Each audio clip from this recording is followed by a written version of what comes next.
வணக்கம் நண்பர்களே, தடைகளை உடைய சரித்திரம் படை சேனலுக்கு உங்களே வரவேற்பதில் பெருமுயற்சி கொள்கிறேன். வாங்க நண்பர்களே, இன்னைக்கு வந்து குழந்தைகள் நலன் மற்றும் சிறப்பு சேவைகள் துறையில் வந்து வேலைவாய்ப்பு நோட்டிஃபிகேஷன் இருக்காங்க. அதை பற்றி பார்க்கலாம். வாங்க இந்த வீடியோவில் அதுக்கு எலிஜிபிலிட்டி என்ன, சேலரி எவ்வளோ கிடைக்கும், எப்படி அப்ளை பண்ணுறது, இன்னும் மேல்பாகவும் தெரிஞ்சுக்கலாம். இந்த வீடியோ கடைசி பண்ண பாருங்கள், ஒவ்வொரு தகவலும் ரொம்ப பட்டானது.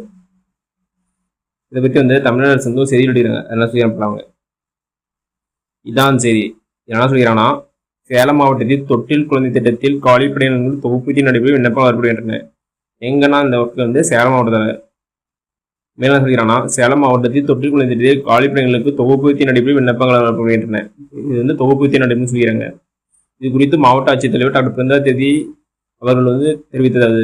என்ன சொல்கிறாங்கன்னா, தொட்டில் குழந்தை திட்டம் நிர்வாக நலன் கருதி வந்து சமூக நல இயக்குநரிடமிருந்து குழந்தைகள் நலம் மற்றும் சிறப்பு சேவை துறைக்கு மாற்றம் செய்யப்பட்டுள்ளது.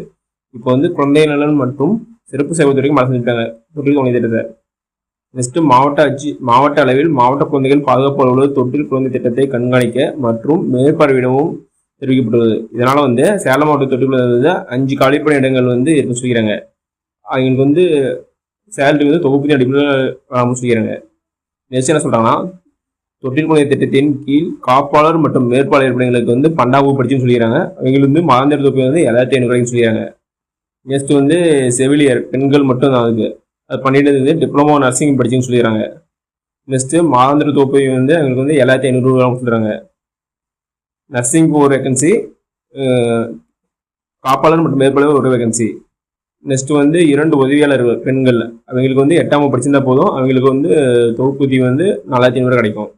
நெக்ஸ்ட் காவலர் பணியிடத்துக்கு ஒரு வேகன்சி இருக்குது, அதுக்கு வந்து 8ஆம் வகுப்பு தொகைன்னு சொல்லிக்கிறாங்க, அவங்களுக்கும் 4500 கிடைக்கும். மேலும் சொல்றாங்கன்னா, இப்பணியிடங்களுக்கு நேர்காணல் குழு மூலம் தகுதிவாத நபர்களை தேர்வு செய்யறாங்க. இது வந்து நேர்காணல் தான், எக்ஸாம்பிள் சொல்றாங்க. நெக்ஸ்ட் விண்ணப்ப வயது வந்து 42 சொல்றாங்க. ஏஜ் லிமிட் வந்து 42 சொல்றாங்க. அது மட்டும் இல்லாமல் வந்து குழந்தைகளை வந்து கையாளுதல் வந்து முன்னெடுப்பு பெற்றுக்கணும்னு சொல்றாங்க. நெக்ஸ்ட் இதற்கான விண்ணப்பங்களை மாவட்ட குழந்தைகள் பாதுகாப்பு அலுவலகம் அறையின் 415 4வது தளம் மாவட்ட ஆட்சியரகம் சேலம் 636 என்ற முகவரியில் வந்து பெற்றுன்னு சொல்றாங்க. 31/1/2025 தேதிகள் வந்து நேரில் கிடைக்கப்படும் விண்ணப்பங்கள் மட்டும்தான் ஏற்றுக்கணும் சொல்றாங்க. லாஸ்ட் டேட் வந்து அப்ளை பண்ணுறதுக்கு 31/1/2025 சொல்றாங்க. இதுதான் எல்லாம் முக்கியமானது.